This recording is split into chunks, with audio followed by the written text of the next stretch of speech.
FIFA প্রীতি ম্যাচে গত রাত জিম্বাবুয়ের মুখোমুখি হয় ইন্ডিয়া জাতীয় ফুটবল দল। মূলত জিম্বাবুয়ে এবং ইন্ডিয়ার মধ্যকার এই ম্যাচটি অত্যন্ত জমজমাট হয়েছিল।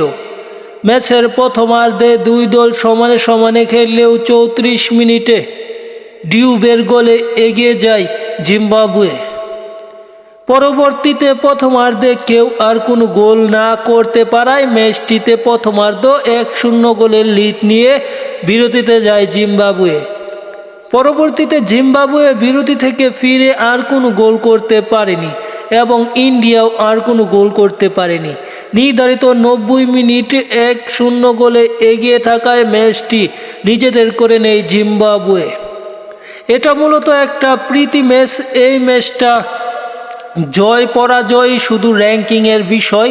সেই হিসেবে এবার র্যাঙ্কিংয়ে পিছাবে ইন্ডিয়া তা ধরায় যায়, কেননা ইন্ডিয়া তার আগের ফ্রেন্ডলি যে ম্যাচটা খেলেছে জামাইকার সাথে সেটাও ২-০ গোলের ব্যবধানে হেরেছে।